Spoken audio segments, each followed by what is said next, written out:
చెప్పుల యుద్ధం అట, కాంగ్రెస్ వర్సెస్ బీఆర్ఎస్. రేవంత్ చెప్పుల చుట్టూ సోషల్ మీడియా వార్ నడుస్తున్నదట. 50,000 చెప్పులు వేసుకున్నారని బీఆర్ఎస్ ట్రోల్.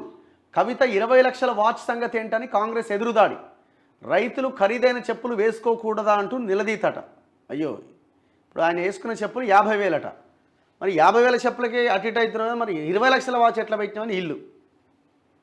ఇప్పుడు మీరు ఒకసారి గమనించండి. ఇప్పుడు పొలిటికల్ లీడర్లు షర్ట్స్ వేస్తారు కదా, మీరు చూడండి.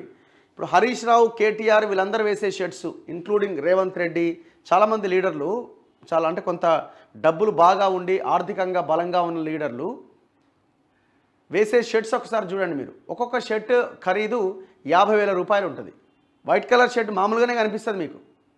గిన్నె ఒక ఆయన ఈడ కూడా ఒకరు కుట్టేటోళ్ళు ఉన్నారు అనుకుంటున్నా, నాకు తెలిసి ఈ TV9 ఆఫీస్ పక్కనే ఒక టైలర్ కూడా ఉన్నాడు. అంటే వాళ్ళ క్లాత్ బయట నుంచి ఇక్కడ తయారవ్వదు, ఆ క్లాత్ బయట నుంచి వస్తుంది. ఒక్కొక్క షర్ట్ ఖరీదు 50,000 రూపాయలు. ఇప్పుడు హరీష్ రావు, కేటీఆర్ వీళ్ళంతా వేసే షర్ట్లు ఎంత? లేదా ఒక్కరే 50,000 చెప్పులు వేసుకున్నట్టు, ఇంకెవరు వేసుకున్నట్టు? మరి 20 లక్షల వాచ్ పెట్టేదైతే ఈమె ఒక్కతే, అది మాత్రం ఒక్కదానికే చెల్లింది, ఇంకెవరికి చెల్లలే. ఏ లీడర్ సక్కమైనడు, ఏ లీడర్ శుద్ధపూస?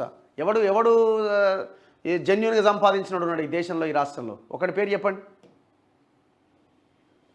కాంగ్రెస్ అధికారం చేపట్టి నెల రోజులు కాకముందే బీఆర్ఎస్ విమర్శలు గుప్పిస్తోంది. ఏ చిన్న అవకాశం దొరికినా నిప్పులు జరుగుతున్నదట.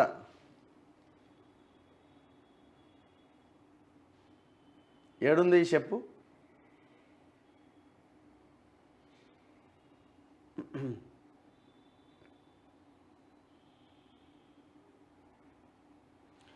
తాజాగా రేవంత్ రెడ్డి ధరించిన చెప్పులపైన బీఆర్ఎస్ మద్దతుదారులు ట్రోల్స్ చేస్తున్నారు. గుచ్చి బ్రాండ్కి చెందిన చెప్పులను రేవంత్ రెడ్డి ధరించగా ఆ ఫోటోను సోషల్ మీడియాలో షేర్ చేస్తూ విమర్శలు గుప్పిస్తున్నారు. వాటి ఖరీదు 50,000 ఉంటుందని అంటున్నారు. ఖరీదైన చెప్పులు వేసుకున్న రైతు బిడ్డ అంటూ ఎద్దేవా చేస్తున్నారు. గతంలో బీఆర్ఎస్ది దొరల పాలన అన్నారని గుర్తు చేస్తున్నారు.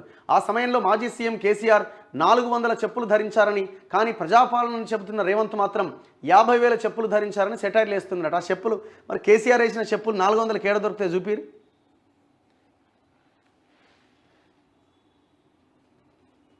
ఇట్లా చెప్పులు గడియారాల యుద్ధం నడుస్తున్నదట. అంటే రేవంత్ రెడ్డి ముఖ్యమంత్రి అయినాకనే ఆ చెప్పులు వేసిండా, ఇంతకుముందు వేయలేదా? అది కూడా చెప్పాలి.